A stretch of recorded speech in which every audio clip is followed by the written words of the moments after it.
Sir ఇప్పుడు మామూలుగా చూసుకుంటే వైసీపీ పార్టీ నుంచి మాజీ ఎమ్మెల్యే జనసేన పార్టీకి వచ్చారు, జిల్లా అధ్యక్షులు అయ్యారు, ఎన్టీఆర్ జిల్లా అధ్యక్షులు అయ్యారు భాను గారికి అంశెట్టి వాసు గారి మధ్య గ్యాప్ ఉందని చెప్పి అంటారు. ఏంటి మీ ఇద్దరి మధ్య? ఎవరన్నారు అది?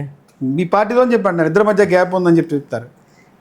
ఆయన రావడం వల్ల అంశెట్టి వాసు ప్రాధాన్యత తగ్గిందంటారా? మీ మధ్య ఏంటి అంత గ్యాప్ ఏంటంటారు? అంటే ఆయనకి నాకు గ్యాప్ ఉంది, ఎందుకంటే వయసులో గ్యాప్ ఉంది.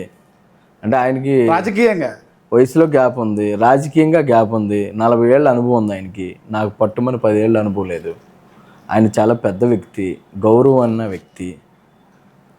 ఆయన అంటే నాకు చాలా అభిమానం, తండ్రితో సమానం నాకు. ఇది నేను మనస్ఫూర్తి చెప్తున్నా, రాజకీయాల గురించి చెప్పట్లా. నీకు ఇంకోటి చెప్పనా, మీకు రాజకీయాలుగా మాట్లాడితే అంశెట్టి వాసు ఇంత దూరం రాడు. నేను మనిషిగా మానవత్వంతో మాట్లాడతాను కాబట్టి ఇంత దూరం వచ్చాను. నేను భానుగారు రావటం మొట్టమొదటిగా నాకు ఇష్టం. భానుగారు ఎలక్షన్ ముందే రావాలి. ఆయన కొన్ని కారణాల వల్ల రాలేదు, కానీ కొంతమంది రాజకీయంగా కొంతమంది ఎదవలు ఉంటారు కాబట్టి ఆయనకి నాకు గ్యాప్ పెడదాం అనుకుంటారు. ఆ పెట్టేది లేదు. నేను ఆయన వైసీపీ జిల్లా ప్రెసిడెంట్గా చేసినప్పుడు ఆయన కింద నేను పనిచేశాను. ఆయన అంటే చాలా అభిమానం ఉంది, విశ్వాసం ఉంది. ఆయన చాలా మంచి వ్యక్తి, మంచి లీడరు.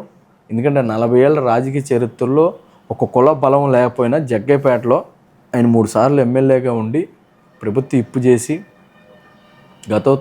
గతంలో ఉమ్మడి జిల్లా ప్రెసిడెంట్ చేసి వైసీపీకి, అట్లాగే కాంగ్రెస్ పార్టీలో యువజన కాంగ్రెస్ అధ్యక్షుడిగా చేసి చిన్న వయసు నుంచి వచ్చినటువంటి బలమైన వ్యక్తి.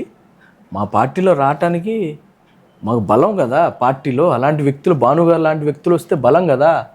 ఇప్పుడు భానుగారు వయసు మా వయసు 20-30 ఏళ్ళు తేడా ఉంది మాకు. ఆయన వస్తే ఎంత అనుభవం మాకు. అంతేగాని భానుగారికి జనసేన ఉన్న కొంతమంది నాయకులే చెప్తారు, అంశెట్టి వాసుకి ఉదయ భాను మధ్య గ్యాప్ వచ్చింది, భాను వచ్చిన తర్వాత ప్రాధాన్యత అనేది ఇద్దరి మధ్య కొంచెం సార్ నేను ఒకటే చెప్పను, గ్యాప్ పెరిగిందంటారా దగ్గర క్లోజ్ అయిందా? నేను నిత్యం సాధన చేసే వ్యక్తిని, నేను నిత్యం ప్రజల్లో ఉంటా. ఏ పేదవాడు పిలిచినా చిన్న ఫంక్షన్ పెద్ద ఫంక్షన్ వెళ్తా. ఎవడు కష్టం అని ఫోన్ చేస్తే నా ఆఫీస్కి రావద్దురా బాబు, నీ కష్టం ఏంటో ఫోన్లో చెప్పు, నేను మాట్లాడతానంట. కావాలంటే మీరు చెక్ చేయండి.